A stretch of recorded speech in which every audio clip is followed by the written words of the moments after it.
Welcome back to Indiana Sports Beat. Jim Coyle here. Justin Kayla sitting high atop the crew chief's box now. That's right. That's right. Late to the party. Just a little bit. Welcome in, though. I appreciate you taking us with us wherever you're going, whatever you may be doing. We appreciate you taking us along for the ride. I already said that once, but I'll say it again. Never say it too much. Got to get back into my rhythm now that I'm in my chair. A lot going on over the weekend, as I talked about. Before we do that, let's get to the headlines, though, with Justin. All right, here are your headlines for this Monday, October 1st. Brought to you by Billy Joe's Gas and Food Mart, located on Highway 150 in Floyd's Knobs. Make sure you stop in for your hot breakfast, fill your gas tank, or hit up their daily lunch special. The lunch special today for $5.99, country fried steak, as well as mashed potatoes and corn. As you mentioned, a lot going on this weekend. You talked about the Colts a little bit earlier. Adam Vinatieri becomes the all-time leader in field goals in NFL history, passing Morton Anderson for that title. Also, you've got a bunch more going on this weekend. Hoosier Hysteria, as you mentioned. You've got the Ryder Cup that the Europeans won over the Americans. 3 overtime games in the NFL yesterday. And I feel like I'm missing something. Oh,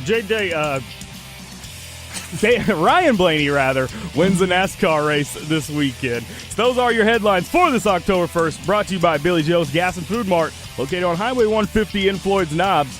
Make sure you stop in today, $5.99, country fried steak, mashed potatoes, and corn. On it today, boy. No. I didn't get to see the NASCAR race. I was hoping to because it was unique. I think it was a road course created in Charlotte at the Charlotte track. Yeah. Which it was. I didn't even get to see it, unfortunately. It was kind of, I don't know how I thought about it. The Roval is what they call it. Yeah. But anyway, big days in NFL, a lot of overtime games yesterday. Yep. Baseball had a big day yesterday. Had a lot of games that were impacting the playoffs in a weird way. Yeah, you got 2 games tonight that are going to be playoffs for the division title, which I don't feel like we get those all that often. So that's pretty cool. Dodgers and Rockies, and then Cubs Brewers. Rarely get 2. Yeah. Then the losers turn around and play the wild card game tomorrow. Yeah. Pretty brutal stretch. 2 games can decide your season. But all these teams are already in the playoffs. Yeah. That's the important thing. Make sure you hit us up on the text line. Justin, hit up the text. There's probably some already. I've been prompted them, so there may be some already sent in. But 502-414-1450. I'd like to know what your thoughts are. Indiana football. I am not happy, personally. My opinion. I think that they are tanking the season. They are obviously planning on redshirting Michael Penix. He has not played. He did not play against Rutgers in a game that Indiana looked atrocious. The second half was embarrassing. If you watched the World Cup this summer, you remember when Japan played not to lose and they took so much grief about it? The coach took so much grief over it, he had to apologize.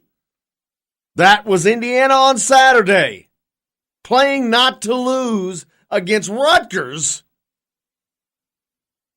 and they hold on for a 7-point win.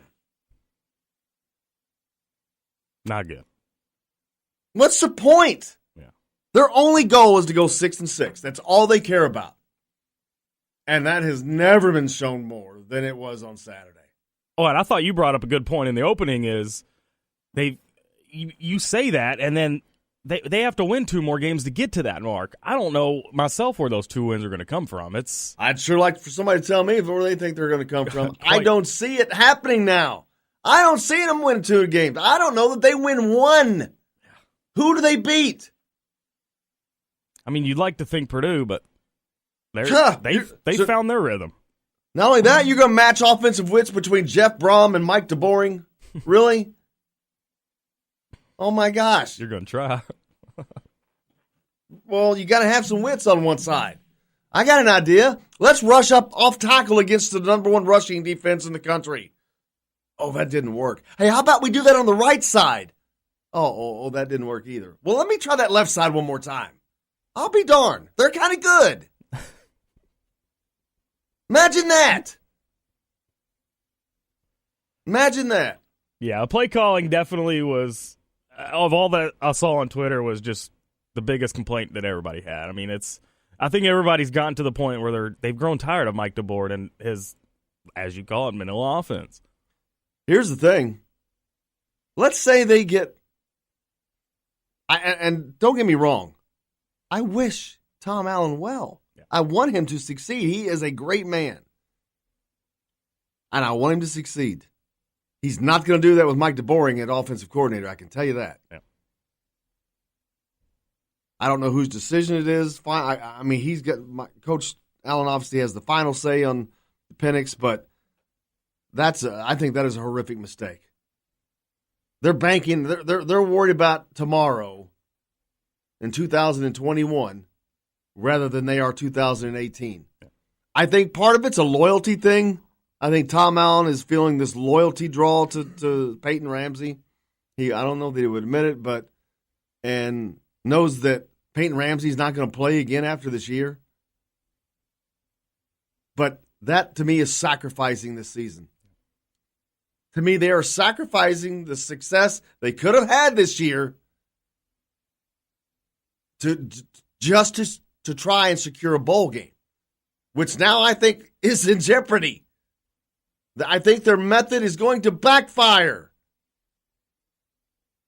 Then what happens? What happens if they go 5-7 again? Oof. With a team that should have won 8 games? Yeah, their schedule was set up so perfectly. You've got a beatable Iowa team at home. You've got a winnable road game against the West against Minnesota. You had a winnable game at home against Purdue. A definitely winnable home game against Maryland. I think it's a toss-up now. Be a pick 'em. I think they can still. Maryland and Minnesota, to me, are their only hopes. Those are the only 2 games I see them having a chance at winning. With things the way they are now. Brad Lies texted into the show, 502-414-1450, if you want to do the same. Said, you guys are doing great, even though there have been some technical difficulties. Bring the victory home. There we go. Thanks, brother. We appreciate the text. Hey, you guys, text. We want to hear from you. Yeah. Seriously, I know everybody's always tells us every day how many of you guys that we appreciate it, listen to you all every day. But text us. We want to talk to you. Make it as interactive as possible. Jim's pissed. I'm pissed. Y'all should be pissed. Text into the show. Are you? But are you? Are you? Do you even care about Indiana football enough to even worry about it anymore? Now the basketball's already on basketball. Well, see, they got another month. They got to wait another month. Yeah. So you just got a little taste. Now you got to wait. You got to tide you over. But it's just if you were expecting him to be 4-7, 4-8, 5-7, that's one thing. This team, no doubt, should have won 7 games, but I think easily could have won 8 games. Yeah. They're going to struggle to win 6. For sure. Struggle under this circumstance. We've got a big program today. Sammy Jacobs from Hoosier Huddle's on. Drew Davis from Peegs.com. We'll talk about Hoosier Hysteria. Keith Lander, father of Christian Lander, 5-star recruit from Evansville, writes, and the voice of the Hoosiers, Don Fischer, all coming up here on Indiana Sports Beat. Stay tuned. We're coming right back. These are the days when you wish your bed was already made. It's just another manic Monday. Wish it was Sunday. If you're a homeowner and have storm damage to your roof, you want a hometown contractor you can count on and trust. Brooks Roofing of New Albany has been doing quality work since 2006. Check out their work for yourself at brooksroofingin.com. No job is too big or too small, commercial or residential. Brooks Roofing is probably working in your neighborhood right now. Visit brooksroofingin.com or call 812-868-ROOF. That's 812-868-ROOF. Brooks Roofing, the protection you need when nature strikes. This is Jim Coyle. When I'm not on the road covering the Hoosiers, you can find me at Bubba's 33 on the northeast side of I-65 at Veterans Parkway in Clarksville. Bring the team in for that post-win meal in the family dining area or just meet friends for happy hour. Bubba's has bold burgers, hand-tossed pizzas, mouth-watering wings, and a list of select local craft brewers for the coldest beer in town. Bubba's 33 in Clarksville. Burgers, pizza, beer. Today's guest is brought to you by Brooks Roofing, the protection you need when Mother Nature strikes. BrooksRoofingIN.com. Welcome back to Indiana Sports Beat here on this Monday. Jim Coyle. Joined now by Drew Davis from Peegs.com. Drew, how are you, my brother? I'm doing as good as I can for a Monday, man. How about you? I'm here, brother. We're off and running.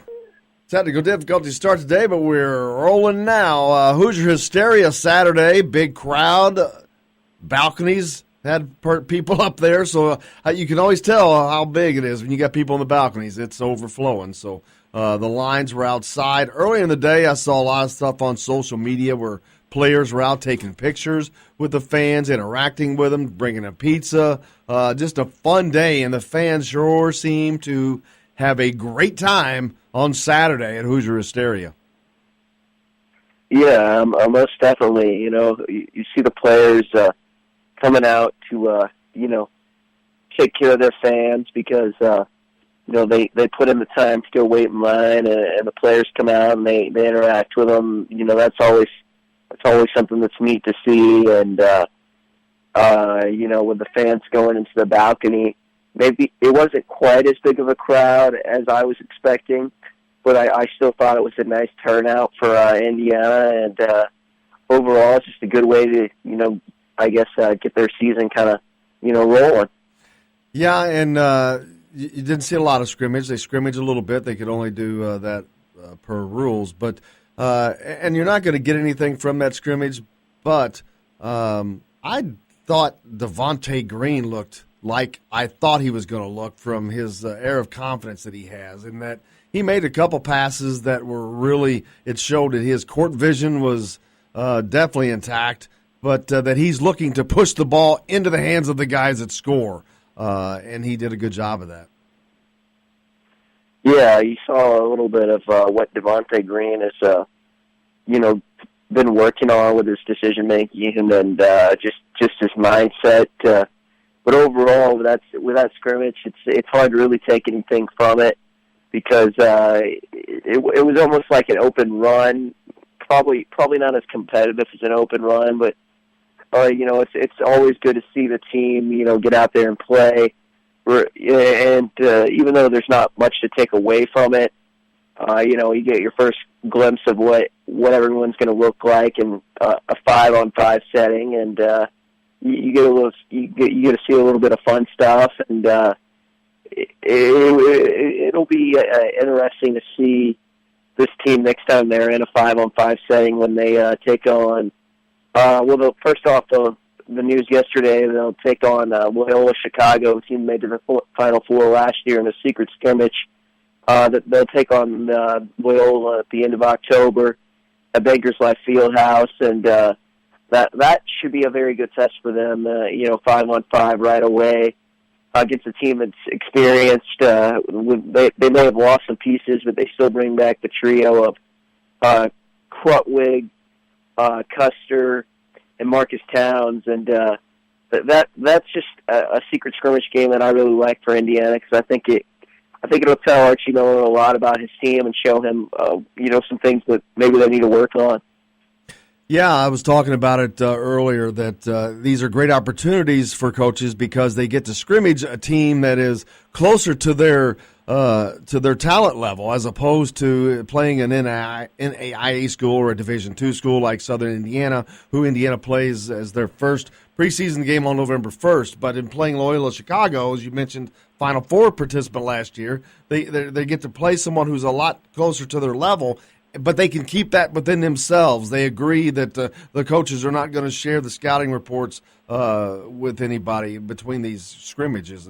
But I do think they have to change the name from a secret scrimmage to maybe just a closed scrimmage because it's not a very well kept secret. No, not at all. Within a couple hours of it coming out, everybody is confirmed it, knows what's going on. So it's not very secret, but it's almost unfortunate because that's a scrimmage that I almost wish I can watch because I'd love to see how Indiana plays against Loyola. I think that'd be a really interesting game.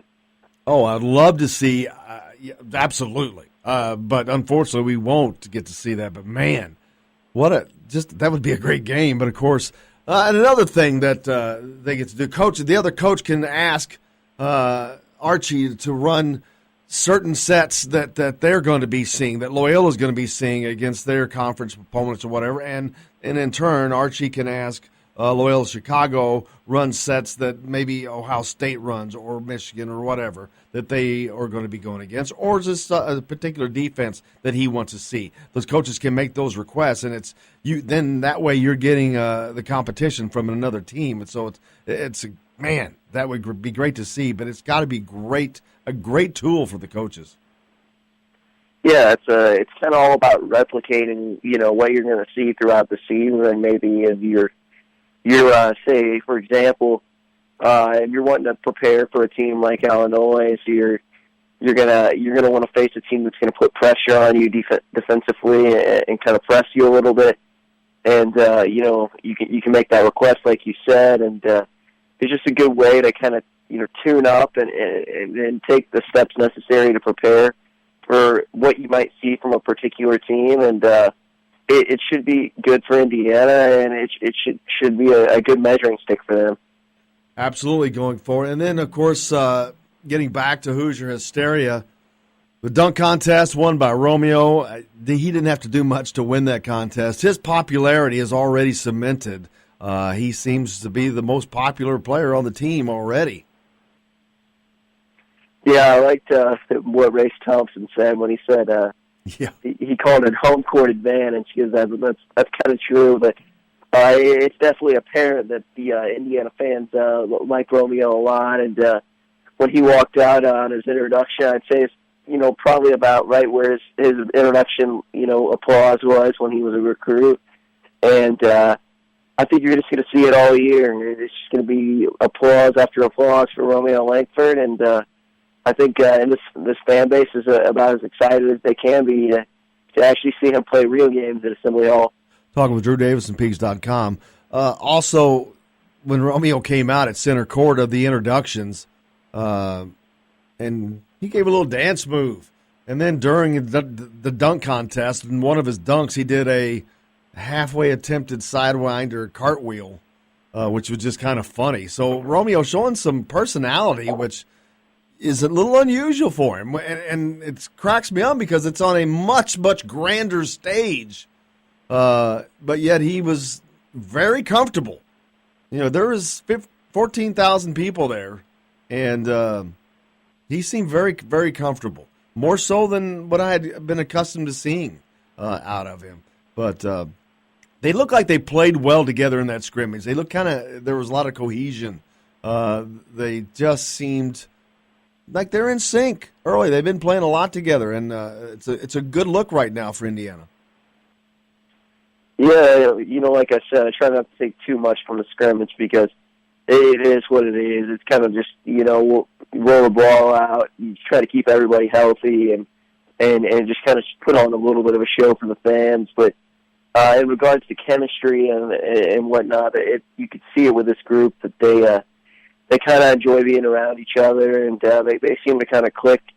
And that's always a good sign for a coaching staff when you have guys that like playing together and like being together, because it makes them easier to coach and it makes them play together better. And that's something to certainly watch as the season goes on for Indiana. And I've got Keith Lander coming up on the show today, father of Christian Lander, a 5-star recruit from Evansville Wrights, one of the recruits that was in attendance on Saturday at Hoosier Hysteria. Also, I saw Caleb First. I saw Trace Jackson Davis. I saw Keon Brooks. I think there may have been a few others even. Yeah, you had the younger guys like Trey Renkapa from Silver Creek. You had Christian Lander from Rice, as you mentioned, Caleb First, Jalen Blackman. Pierce Thomas, and then you have Kurt Hoff and from Forest Park and Anthony Leal, along with the two big visitors, and Trace Jackson Davis and Keon Brooks Jr. So, Indiana definitely had their fair share of recruits on campus this weekend, and I'm hearing that the recruits liked Hoosier Hysteria, and they were impressed with the talent level on the team this year. And Keon and Trace Jackson definitely stood out amongst the group, without a doubt. But they also seemed like they were in lock, stock, step. Man, they were together. They looked like a tandem going to college to me. Yeah, I think that you kind of see that a little bit, but I'd say if they're going to go to school together, it's going to be at Indiana. I just don't see that happening in any other school. Michigan State obviously has a chance for both of them, but if they're going to play together, it's going to be in Indiana, obviously. And I think time will tell if that will happen, but I'd say chances are that if they're not playing together, you're still going to land one if you're in Indiana, if you know what I'm saying. Talking with Drew Davis and Peegs.com. And, there's been a lot of talk off and on about Romeo and him being one and done. And with the possibility of Keon and Trace Jackson Davis, is there a possibility that he stayed for a second year? And all along, I thought that there was really no chance because he's, I think, number 5 on the most mock draft boards right now. But is there a slight chance that he does the Cody Zeller and does the 2-year thing and wants that second year with the team because he thinks that they can be exceptional? Is that a possibility, you think? I'll put it this way. If Romeo Langford's back in Indiana for a second year, it's either due to some unfortunate circumstances or something like that. But I'd be just utterly shocked if he would be in an IU jersey in year 2. Yeah, I mean, that had been my take all along. And everybody, a lot of fans have been writing hoping they think that that's going to change his mind. And I'm like, no, I don't think that's going to do it. But you never know.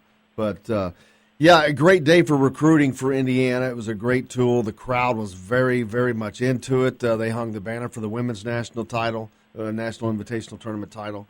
Tyra Buss was back in the house. She left for Greece the following day.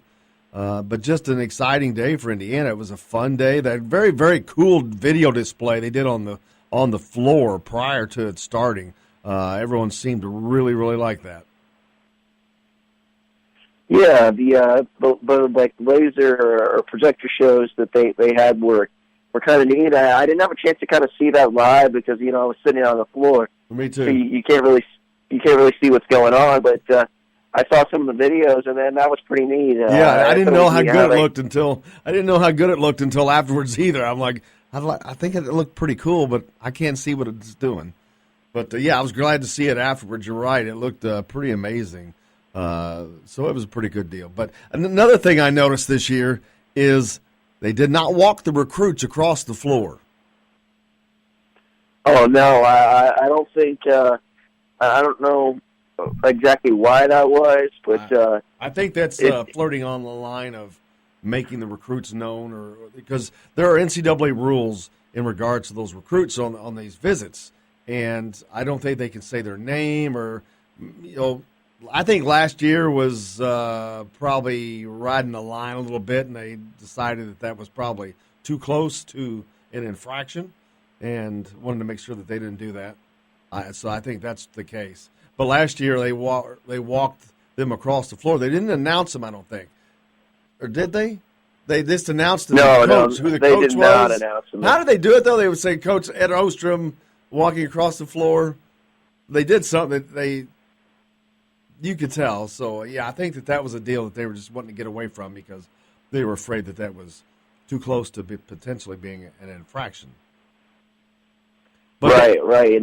And even though they didn't do that this year, thinking back to when they did that, I still think that was one of the more just cool things for a recruit to experience.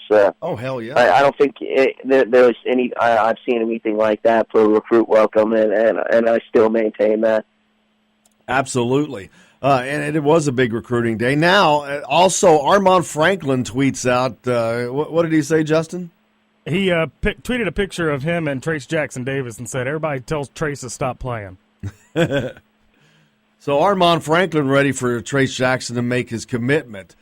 He's got a scheduled visit with Michigan State Friday, Saturday, and so he's got to take that unless that were to be canceled, which I doubt he'll cancel it. But I expect a commitment soon thereafter. Yeah, I would say sometime in probably 2 weeks or so after that visit. I know there's some people that are thinking he was going to come in after Hoosier Hysteria, but I don't expect that. I expect him to take the Michigan State visit. He's been adamant about that, so I don't see any reason why that doesn't happen. And then obviously with Keon, he's a few more visits left. I know he's going to visit Kentucky and Michigan State, even though Michigan State's not set yet, and he also has a visit set for North Carolina. And he also has a trip to make to Colorado in October next week because he has to go out there for Team USA basketball. Obviously an opportunity that you don't want to pass up. So he's not taking any visits next weekend. He'll be out in Colorado for the Team USA basketball minicamp. And we wish him well, wish all the guys well. But, I expect that commitment coming from Trace Jackson. He can't wait to be a Hoosier. You can just tell. He cannot wait to make that known. He cannot wait to be a part of Hoosier Nation. He's already engulfing himself in it. I think, my opinion. But Drew Davis from Peegs.com, thanks a lot for joining us today, brother. Look forward to talking to you at the end of the week. Well, no problem, man. Have a good week, and I'll talk to you then. Sounds great. Drew Davis, Peegs.com, brought to you by Brooks Roofing. The protection you need when Mother Nature strikes. Brooks Roofing, probably working in your neighborhood right now. They are a local contractor. Reach out to brooksroofingin.com. Brad Brooks will get you taken care of. We've got a lot more coming up on the program today. Sammy Jacobs, Hoosier Huddle. We're going to talk some football. I'm not happy. Are you? Let us know. Hand me up on the text line, 502-414-1450. Don Fischer coming up as well. Stay tuned. Indiana Sports Beat coming back with a lot more.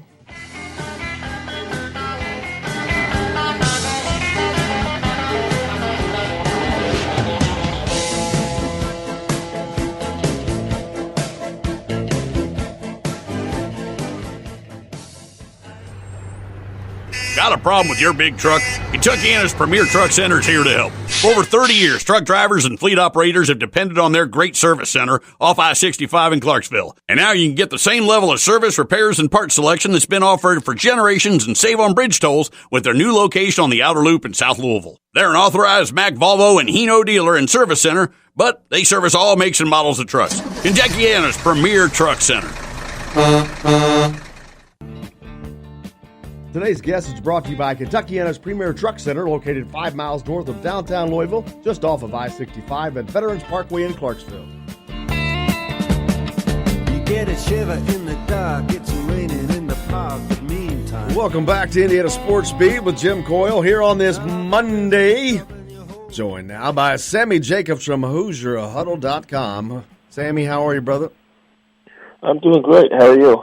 Wonderful, wonderful. Just excited after that thrilling, exhilarating victory by Indiana over that juggernaut in Piscataway, Rutgers. They go to 4-1 on the season. What a run they've got going. Boy, that would be good if I felt like that really meant that. It's such a hollow 4-1. Yeah, it's good to be 4-1, but there's a lot left to be desired. It feels like in Hoosier Nation. The first half, I thought they played really well, put up 24 points. I believe they had like almost 200, over 250 yards of offense. They opened it up. They ran a reverse pass to Reese Taylor that kind of broke down. And Reese ran it. They ran a flea flicker right before the half too. So you kind of got excited that hey, maybe they'll open up this offense, and then the second half happened, and you're like, what's going on? Yeah, and it just leaves you scratching your head. I know that they want to get back to a bowl game. I know Coach Allen, that is tantamount for him, but I don't right now I don't see 6 wins on the table anymore, but even if you get there now, I think they end up in the Quick Lane Bowl, which would be good to get. But I think they're going to lose the fan support. I think the fans are going to be so pissed off by the time, if they make it, that they're not going to have 20 people up there. It's always that tricky time of year for Indiana football. It's around October when basketball starts, and football kind of goes under the radar. And we'll see. The fans care because you search that IUSD hashtag on Twitter, and there's a lot of angry fans, which is a lot better than having nobody care, and that's when your program's dead in the water, is if there's apathy. But I think we'll see what 6 wins are going. You look at the schedule. You got Minnesota, which is a toss-up game. They lost their best running back, their best defender, and have a true freshman playing quarterback as well. You look at Maryland, and that game's at home and is a toss-up game. And you look at maybe Purdue is at least by ESPN's FPI is a toss-up game, and Indiana might be a slight favorite right now, according to them. So that's 3 games right there where, if you take 2 out of 3, you're going to, probably the Quick Lane Bowl, which I think any bowl that Indiana gets this year, it's not mission accomplished, but, it's pretty close to that. You get those 15 extra practices, which would be fantastic, and you get a winnable bowl game. And I think that's the most important thing, is if you could win that bowl game and get 7 wins in a winning season, you'll be all right. So it doesn't, to me, if you win 6 games and go to a good bowl, or win 6 games and go to a Quick Lane Bowl, I'd take the low-level ACC team any day of the week, as opposed to going out to like the Foster Farms or the Red Box Bowl now and playing a ranked Pac-12 team. I know that neither of us know what happened in that second half, but what could be a possible scenario of why they decided to put the offense in the closet and just do nothing? Is it just an attempt to not get anybody hurt at all? But it seems like that's when you get people hurt. But what an odd, it was just odd to me, and I can't come up with a reasoning for it. I mean, I'd say that they're saving something for somebody, but, that somebody should have been Michigan State, and that never happened. So, I have no idea. My theory would be that they're, you're saving something for somebody, but you can't, just sit on your offense the entire time, and that's what they did. They got out to a nice lead and then tried to establish a run, which they needed to do, but eventually you gotta restart this offense. And as much grief as I give Peyton Ramsey, he had over 300 yards of total offense, and he made the plays when he needed to. They were throwing the ball pretty well in that short to intermediate game, and they just stopped doing that. I don't think they've scored coming out of halftime when they've taken the ball yet this year, and they went 3 and out with 3 runs, I believe 3 runs to Stevie Scott. They got 9 yards, and then they punted. So that to me is the most concerning thing, is how you start the half. Because if you go down and score, even a field goal, 27-7, now you feel pretty good about yourself, and you don't give Rutgers a chance to make their mini comeback. Talking with Sammy Jacobs from HoosierHuddle.com. Speaking of starting the half, each beginning of the game, the defense is giving up a score, and they did so again in Piscataway. The Scarlet Knights go right down the field and get a touchdown against Indiana, which didn't hurt them in this game so much, but that's kind of been a theme for this defense. Well, it's October and it's baseball season to me. So I'm going to make a baseball analogy on that opening drive. It was an unearned touchdown. Indiana had Rutgers stopped, and the concerning part is that you have a redshirt senior making a boneheaded play and getting flagged for roughing the passer that gives them new life. It's the equivalent of a veteran second baseman booting a ball or an outfielder dropping a ball. They had Rutgers stopped. You get that penalty. It's 15 yards. They get a big run from Raheem Blackshear, and next thing you know, they're scoring. 4 or 5 plays later, and it's an unearned touchdown. They had him stopped. It should have been a 3 and out, and your senior linebacker makes a bad play. But that trend is disturbing. Opening night they get that turnover against FIU. I believe Virginia went down and scored, and I don't remember if Ball State scored. They might have scored a field goal, but and then Michigan State, you get them to punt on that first drive. So, early on that defense, it seems that Allen wants to lean on it, but at some point you've got to be aggressive and take the ball. But although if they're starting the first half like they start the second half of the ball, you might as well just start on defense. And the elephant in the room, obviously, Michael Penix, they're looking to redshirt him, again, not playing against Rutgers. He didn't play against Michigan State. I don't get it. I don't understand. I think he should have been playing from snap one in Florida International, getting the snaps. I think he would be very comfortable now, and it could be a starting quarterback right now, and making them competitive in games like Michigan and Penn State, which I see they're having no chance at without him because they have no ability to stretch the defense, and those teams have very good defenses, and without that ability, I see long nights for Indiana against those teams.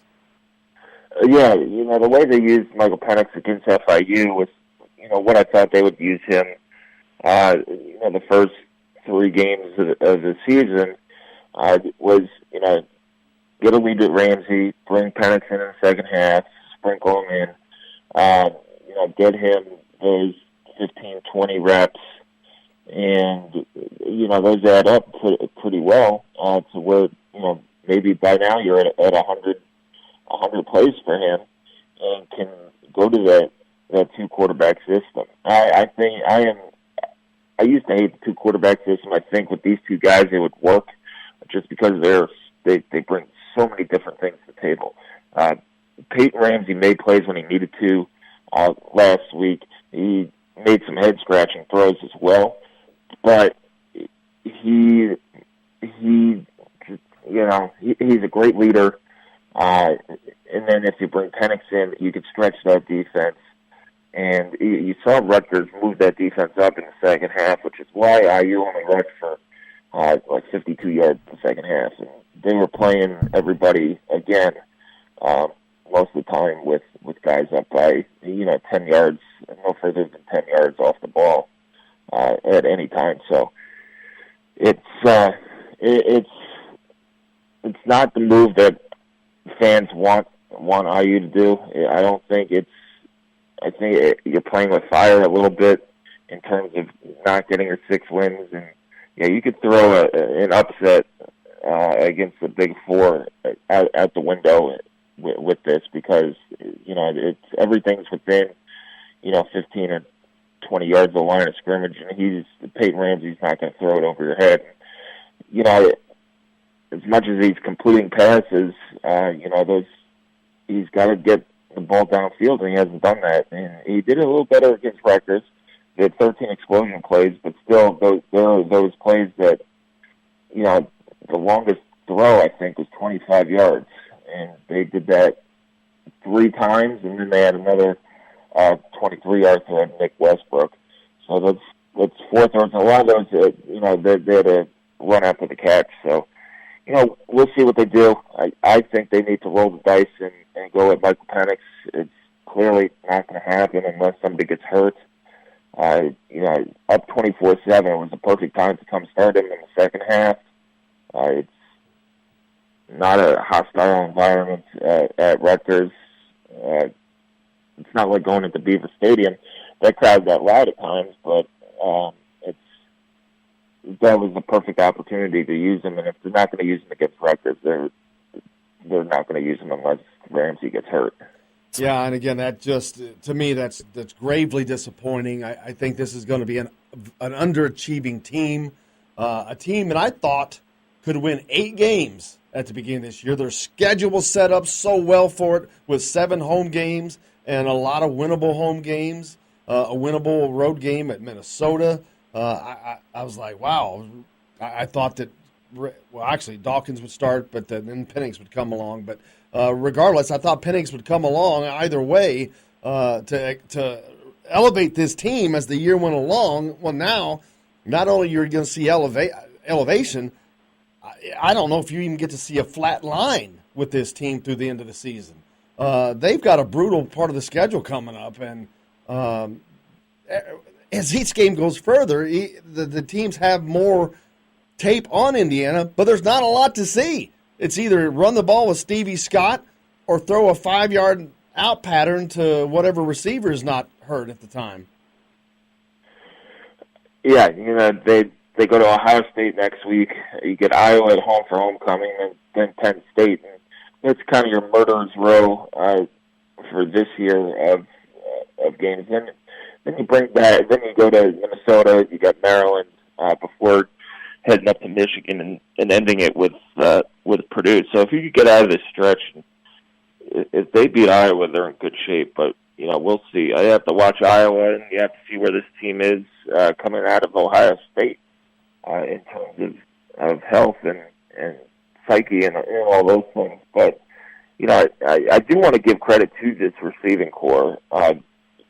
7 guys caught passes again on Saturday. Ja'Shawn Harris, who hadn't caught a touchdown pass since 2014. And they have a lot of injuries right now, too, Sammy. They've got a lot of injuries, so what you're pointing out, it makes it even better, even grander, because Timian's out. Wap was out, wasn't he? Yeah, Timian was out. Wap was out. Ja'Shawn stepped right in, caught 7 passes for 54 yards and a touchdown. Ty Freifogel came in, caught 5 passes for 70 yards. They looked for Nick Westbrook a little bit more this game. Donovan Hale had 3 catches. It's good to see him back in there. Peyton Andershaw got 2 catches for 47 yards. Reese Taylor had 4 catches, although it was for 16 yards. But they're getting the ball to different receivers. It's just that they got to open it up a little bit and throw it downfield, because he had receivers open downfield a lot of times. You just got to throw it. You got to chuck it sometimes. Going forward, Indiana offensive coordinator Mike DeBoer, obviously a lot of people not happy with it. I'm not happy with him. I think that it has been a horrific. I think it was against Michigan State was just an atrocious game plan against Rutgers. I don't know what the hell happened in the second half, but it is just head scratching all the way around. How can the fans stay locked in, and how does the team stay locked in at winning games like that or playing games like that? To me, that would just make it very frustrating. Yeah, it's got to be frustrating. If you're a wide receiver and you look at your numbers, that's, somewhat of what NFL guys look at, in their stats and awards and all that stuff. But I think the culture that Ty Allen has built is it's about we and not about me. And you just look at that 4-1 record, and you got 2 more to go until you get to a bowl game, and that's what you got to play for. It's just going to a bowl game now. It'd be a heck of a lot more frustrating if you're 1-4, but you're 4-1, and winning kind of covers it up. In terms of, at least that's how I felt playing on teams. Is, winning covers up a lot of bad feelings. So we'll see. They're going to get tested. Their mindset's going to get tested here with 3 games that IU's probably going to be double-digit underdogs in all 3 games, at least a touchdown underdog in all 3 games. And we'll see how they come out of it. If they're sitting there at 4-4 and the offense is not really doing anything, then yeah, of course you get to see guys get frustrated. But at 4-1, easy to bury that a little bit, because winning's the cure-all. Well, we'll certainly find out. Sammy Jacobs from HoosierHuddle.com. Appreciate you joining us. Make sure you check out his free coverage at HoosierHuddle.com. We'll talk to you again on Friday. All right. Thanks, Jim. Thanks, Sammy Jacobs, as I said. Brought to you by Kentucky has premier truck center. Whether it's one truck or the whole fleet, Kentucky has premier truck center's got your company covered. Locations in Louisville and Clarksville. Reach out to them. They're specialists in Volvo, Emo, Cummins, and anything. They'll take care of you. We've got lots more coming up. Keith Lander, father of Christian Lander, 5-star recruit. They were in attendance at Hoosier Hysteria. We'll talk to him next. Stay tuned. We're coming right back here on Indiana Sports Beat.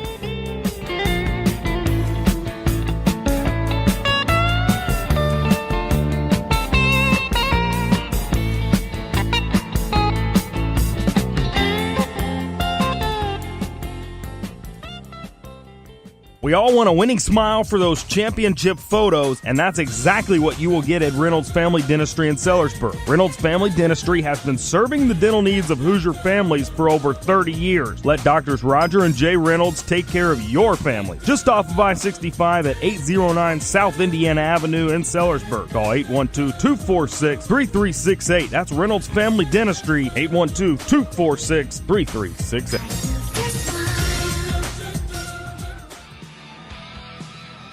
Today's guest is brought to you by Reynolds Family Dentistry of Sellersburg. You need $1 million smile for those championship photos, and that's exactly what you'll get with Reynolds Family Dentistry.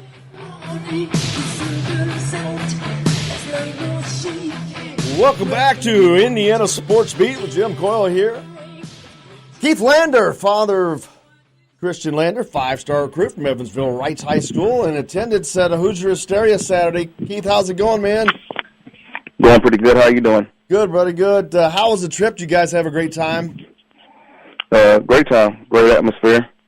Had a really good time. Big crowd there on hand, a fun experience. What all goes on when you're a recruit? How long do you have to get there in advance? And what all do they do as a staff for you? Well, we got there, I would say, about 2 o'clock. So we got there like 2 hours early, and it was already packed. The line was out the door to get in. Coach Tom came out and got us, and we went in, got signed up or whatever. Went to basically we hung out in the locker room / lounge that Oladipo and Zeller dedicated to the team, and we hung out there with all the recruits. Kind of hung out with the coaches. Have a little like a little lunch type deal, and just hung out and just mingled a little bit, and talked with, like I said, the coaches and trainers and some of the staff that was there, and me and my son and Christian went out and met one of our family members out there in the crowd before everything kind of got started. He walks out there, and the crowd's like, Lander. It's pretty awesome atmosphere. I had never experienced anything like that, so it was fun for me also. And it's got to be just amazing for, I can think back when I was 15 years old. I know for a fact I would not have been mature enough to handle it. I don't know that I am now. But it's got to be just an amazing experience for a kid to go through all that, just to see it all, but to be a part of it all the more. No matter what, he receives a lot of accolades for basketball now, but man, that's a whole nother level. Definitely, it was definitely something that his eyes were wide open, and it was like, wow, this is a pretty cool experience for somebody like you said that young, and being able to see some of the other older kids that were being recruited. I sat next to Armand Franklin, and as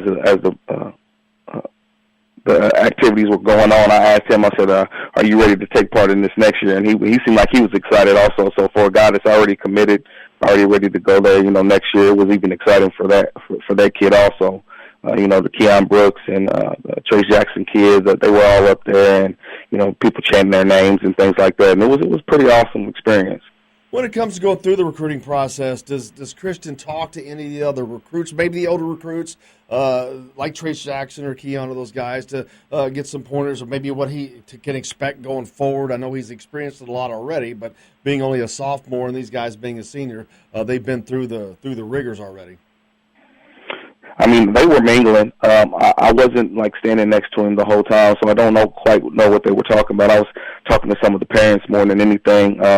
There were some kids there, that we play on the AAU circuit and played with on the AAU circuit. So, I was kind of mingling with the dads and asking, what they plan on doing in the summer, who they plan on, playing with in the summer and things like that, things that happened last year in the summer. And, like I said, it was an awesome atmosphere. We just sat around and, kind of hung out and, mingled a little bit and, they played video games in the locker room or whatever. So it was like I said, it was an awesome experience just to be in that, on that level and that stage, and seeing all the other guys that have, pretty much made it or on their way to making it on that big stage and being able to play in the Big Ten. And it was an awesome experience, honestly.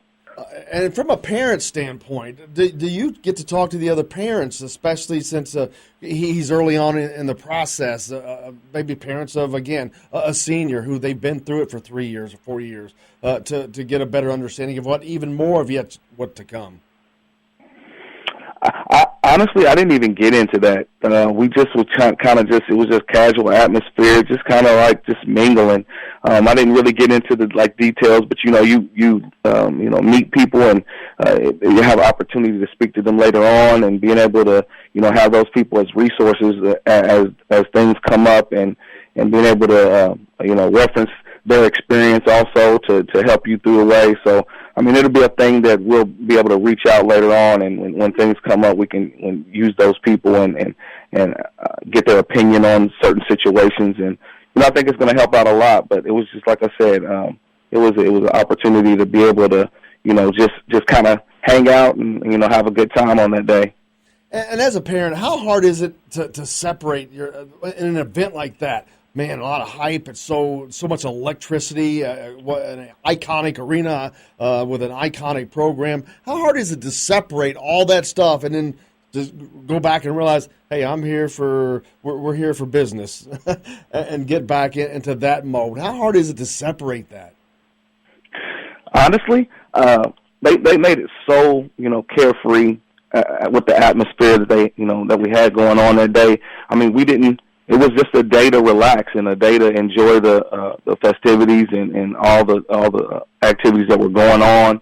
And honestly, I felt like we never really had to really get to business. I mean, we talked a little bit about the getting back and doing some visits and continuing to build this relationship with IU and the coaching staff. And I mean, but honestly, it was just a really carefree, casual day, and we just got to hang out and honestly just get to know the staff and what kind of people they are, and they get to know what kind of people that we are, and it was a really nice time.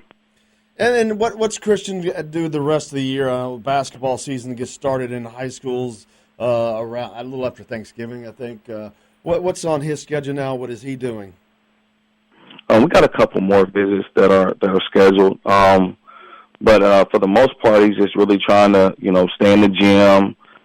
Get rest, get recovery, just make sure that he's, ready to go for the upcoming season, get stronger, consistently putting up shots, stay in the gym. And also, it's important for him to get rest and make sure that his body's recovering the right way. We don't want to overdo anything. And just staying humble and trying to get better. That's honestly what we're doing right now. He's having fun and being able to hang out with some friends every once in a while. It's not a grind to where he can't, enjoy himself. But definitely we're trying to get better as this process goes on. Talking with Keith Lander, father of Christian Lander, 5-star recruit from Evansville Wrights High School, one of target of Indiana amongst many others. Who are some of the other schools? I know Michigan, Illinois is offered. I think Iowa offered. Michigan has not yet offered, I think. But that was his favorite team growing up, right? Correct. Like I said, I think I might have mentioned this to you before in conversation that his whole room is done in Michigan. I mean, ceiling fans, posters, all that kind of stuff. So it's just been a team that as he grew up, he saw those football helmets, and he just kind of fell in love with them. And it's been like that ever since.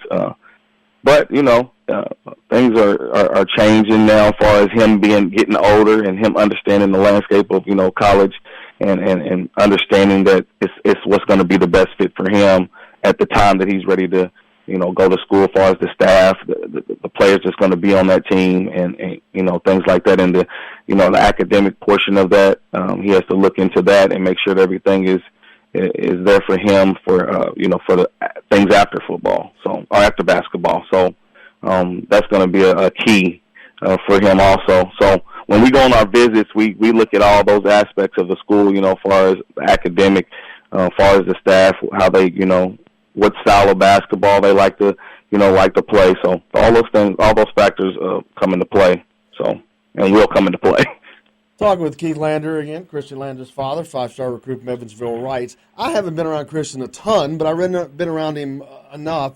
He seems so even-keeled and level-headed, and just as a sophomore, which is amazing. But he's got 2 more years to even grow even more. What do you attribute his growth to? Obviously, his parents have done a great job, but he's keeping a level head, and that's got to be hard when you're getting all that attention. Especially at that young age. Like I said, I know I damn well wasn't mature enough to have handled that like that, but he seems very, very even-keeled all the time whenever I've been around him. Yeah, we got some good people in place around him. Some young men that that have been in situations not quite as this big, but similar situations. They've gone on to do other things, and they can relate to him more, because I'm just always dad. And if you can get some people around him that are, have been through some things, and they can actually relate to his, their generation, and, like the same things that he likes as far as music and, clothes and, things like that. It's a good thing where you got some good young men around him. Also, my parents, and, they're good people. They stay on him about, things that he needs to, make sure he's paying attention to, moving on. So we just got good people around him and in his life. So just blessed to be able to have those people. And there's no mistake that they're in his life. So it's a really good situation for him. We keep him busy also. So we try to make sure that he's busy and he's trying to focus on things. So I think that's a good thing to have, is keep him busy, not getting into anything that have an opportunity to get in things that that he doesn't need to. So he also has friends that are having the same goal. They want to go to school and play basketball too. So it's a good atmosphere for him right now. Absolutely. And then coming up this season, how he plays at Evansville Wrights High School and down in Evansville. For those of you listening, what's the season look like for Wrights coming up? Honestly, we're really young, so it's going to be. I feel like at the beginning of the season, it's going to be a learning process. There are a lot of young kids. We got 1 junior and 1 senior on the team. The rest are sophomores and freshmen. So a lot of talent, though. A lot of talent, a lot of potential.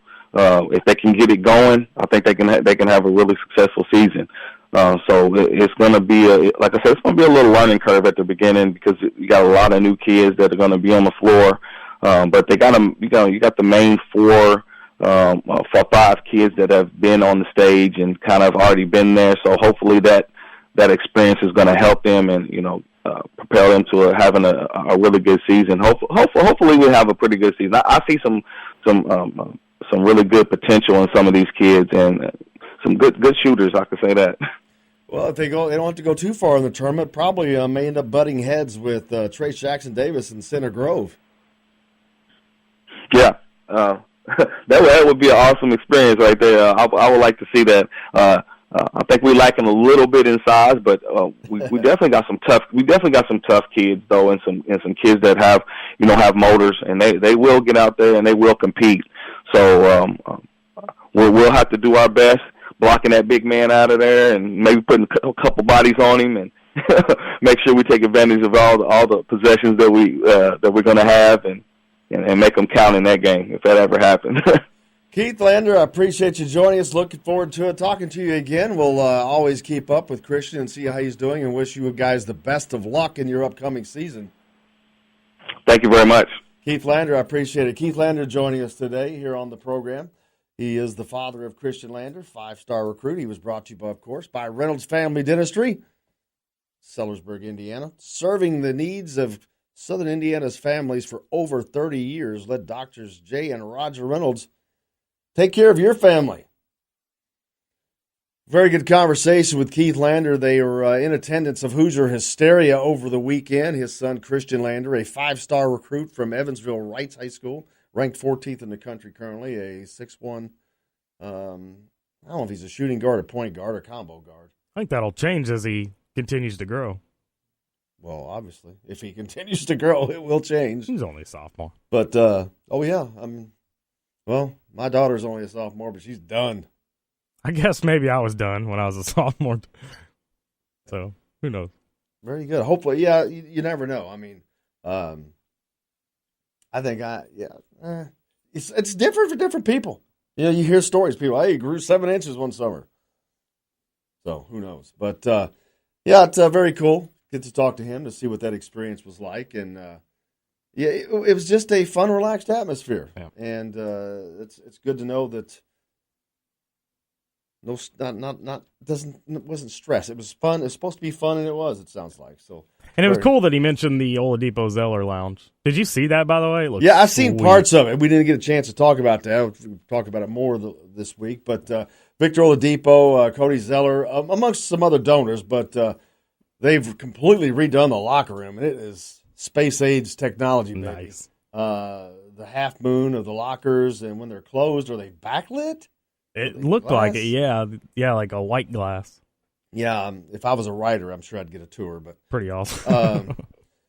But maybe someday we'll get to see that. Looking forward to very, very cool. Indiana basketball. You can go on Facebook or whatever. Indiana basketball. They've got all those pictures and videos up. Very, very neat to see. Very cool. Their locker room takes up the entire side of Assembly Hall.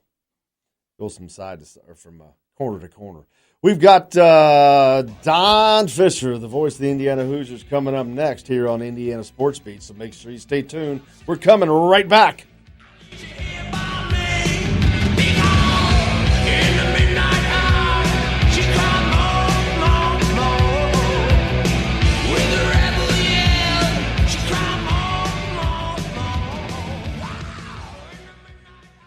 If you want to get your day off to a good start, then stop at Billy Joe's Gas and Food Mart on Highway 150 in Floyd's Knobs. While you're filling your gas tank, you could fill your own tank with a hot breakfast or try one of Billy Joe's daily lunch special. Billy Joe's Gas and Food Mart opens at 5 a.m. and everything is made fresh daily. And if you bring your own mug, coffee is only 50 cents. And Billy Joe's also has free air. The best place to start your day is at Billy Joe's Gas and Food Mart on Highway 150 in Floyd's Knobs. Hey, if you're in the market for a new truck or tractor, car, or ATV, you need to be at Hollis Auction Service on November the 10th. Located on Highway 150 in Greenville, just west of Highway 335, Hollis Auction Service also needs items for the auction. If you're looking to sell, call Billy Joe Hollis today at 502-664-1606. That's 502-664-1606. Make sure you're at Hollis Auction Service in Greenville on November 10th. Today's guest is brought to you by Bubba's 33 in Clarksville with hand-tossed pizzas, bold burgers, and ice-cold beer. Pizza, burgers, beer. Bubba's 33 in Clarksville. Welcome back to Indiana Sports Beat here on Big X Radio. Don Fischer, the voice of the Hoosiers, joins us now. Don, how are you, sir? I'm well. How are you? Great. Long weekend up in Piscataway for you. Missed out on Hoosier Hysteria, but you were up calling the football game for the Indiana Hoosiers that they desperately needed, and were able to secure their 4th win of the season, which is very important for Coach Allen. Well, there's no doubt about it. It's important for the program. This football team played very well in the first 3 ball games, and obviously ran into a buzzsaw against Michigan State. You wondered how they were going to respond, and I really liked the way they did respond, especially in the first half of this football game. But unfortunately, it was a tale of two halves in the sense that Indiana really became a lesser ball club from a conservative standpoint in the second half. I know what the plan was. It was obviously they're trying to protect Peyton Ramsey a little bit. They're trying to establish a running game without question. but those things kind of failed in the second half, and obviously Rutgers had an opportunity to get back in the ball game and did to some degree. Nevertheless, Indiana hung on for the victory, and as you pointed out initially, this is really an important win for this program, and now they're just 2 games away from becoming bowl eligible, which is critical. One of the other things that became pretty apparent is the intent to probably to redshirt Michael Penix this year, if they can. We don't know for sure, but with him not playing the last couple of games, that seems to be the intent to save his year of eligibility. Well, and right now you'd say that's a good plan because Peyton Ramsey is playing so well, and if you looked at his performance on Saturday in the first half of this football game, it was pretty spectacular. I mean, he did just about everything you'd want a guy to do in a situation like this. He had over 280 yards, I think, in total offense in the first half. His passing was accurate, right on the money. His decision-making is just tremendous right now. He doesn't make many mistakes. He does make a mistake now and then. He tries to force a pass every now and then. But I don't think those calls or those situations are unduly his fault. And my personal belief is I'm not sure anybody on the Indiana roster could play better than Peyton Ramsey is right now when you give him the tools to do it. And in the first half, they certainly did that. Coming up this week, the Ohio State Buckeyes will be waiting for Indiana in Columbus, Ohio. A tall task for anybody, much less Indiana going there a little bit one-handed with Luke Timian's been on the shelf. Wap Fillier was hurt as well. Jay Sean stepped up great, had a great game. But they probably need all of their weapons at their disposal for a game like that. Well, there's no question. I mean, Ohio State is such a talented football team. They get virtually anybody they want from a recruiting standpoint. Their talent level is probably the best, if not the best in the country. It's certainly by far the best in the Big Ten, and I don't think there's any question that this is a tremendously talented football team.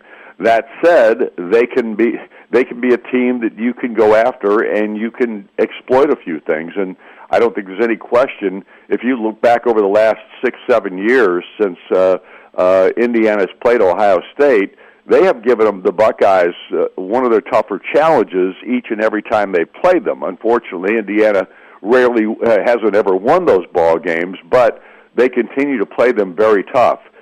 Penn State certainly gave them all they wanted on Saturday night. They were able to pull that ball game out. They won it by a point, 27-26, and scored 2 touchdowns late in the ball game in the final 8 minutes of that contest to come up with the victory. So talent doesn't mean everything. It does mean a lot. There's no question about it. And Indiana's going to have to play almost a flawless ball game to stay in the contest against this multi-talented ball club because they have all the tools with Dwayne Haskins, the freshman quarterback. He's already shown how good he is as a passer. Their running game with the Dobbins kid and Weber is terrific. Their offensive lines, front and for both offense and defense, those lines are just tremendous. They have so much talent there. They're big, strong, physical, and athletic, and very fast. So Indiana will have its hands full. There's no question about that. But that said, Indiana goes into this ball game 4-1, and they once again have a chance to show themselves, and we'll see how they do. Yeah, Ohio State's always a tough game, but as you mentioned, Indiana has played them very close for the last several years. Been very entertaining games, and we'll look forward to hopefully that'll be the case as well. A tough challenge, the toughest challenge yet faced by both the offense and the defense. The defense having played pretty well this year, especially for the youth that they have. They seem like they grow each game. I think that's the case too, and I'm really pleased with what I've seen. It continues to prove to me how good Tom Allen is as a defensive coordinator and how smart he is from a defensive standpoint. The one thing that we have seen in these ball games played up to this point from Indiana is that there are adjustments made after the first drive or two, and all of a sudden that defense starts to play better. And that indicates that, going into the game, the young guys on this football team haven't seen some of the things that they're seeing now previously in their experience. And that means, and Tom Allen has talked about this, you've got to give these guys a chance because once they get their feet wet and they know what they're doing out there based on what the other team is doing, they start to really dig in and play the way they're capable of playing. So basically what you're seeing here is a young defense learning on the job, and we've seen it in every ball game.